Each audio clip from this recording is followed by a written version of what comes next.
শুভ সকাল বন্ধুরা, আজ আমার আরেকটি নতুন ব্লগে সবাইকে স্বাগত জানিয়ে শুরু করছি আজকের দিনটা।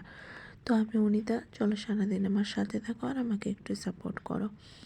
তো আমি এখন স্নান ধান করে, আজ যেহেতু সংক্রান্তি মানে পৌষ মাসের শেষ মানে লাস্ট দিন, তো একবারে স্নান দান করে সব কিছু ধুয়ে টুয়ে স্নান দান করে তারপর চলে আসলাম রান্নাঘরে। মা বসিয়েছিল ভাত, তো আমি ভাতের এখন মাড় ঝেড়ে নিয়েছি।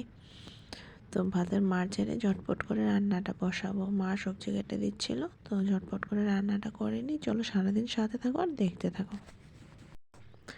তো আমি সসপ্যান নিয়ে নিয়েছি, এখন বানাবো চা। এখন সবাই চা খাবে, ভাইও আছে ঘরে, তো সবাই চা খাবে, সবার জন্য চা বানাবো। তো আজ সারাদিন কাজ করছিলাম ঠিকই, কিন্তু মাথার মধ্যে একটা টেনশন কাজ করছিল।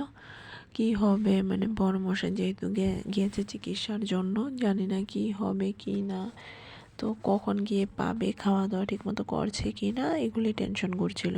যেহেতু ওকে ফোন করলেও না, দুপুরে না খেলেও বলে যে হ্যাঁ খেয়েছি, মানে এইসব আর কি বলতে থাকে। তখন খাইনি বললে তো আমরা ঘরে টেনশন করব না, তার জন্য বলে দেয় যে খেয়েছে। যেহেতু দাদা গেছে সাথে, তাও একটা টেনশন কাজ করে। তো দেখি শেষমেশ কি হয়, কয়টার সময় গিয়ে পায়।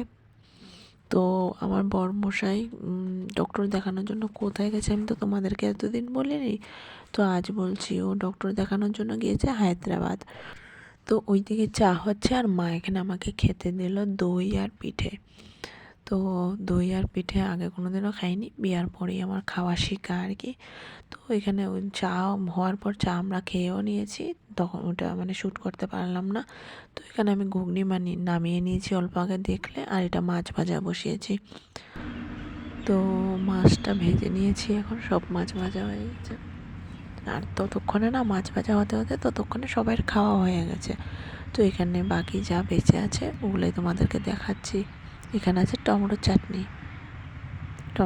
আর মাছ ভাজা আর ঘুগনি আজকেই। তো আমি এখানে ভাত নিয়ে নিয়েছি, আর গামলার মধ্যে সবজি রয়েছে, মার জন্য রেখে দিয়েছি তুলে, আর যা লাগবে আমার তা নিয়ে নেব। তো খাওয়া দাওয়াটা কমপ্লিট করে নিই, চলো।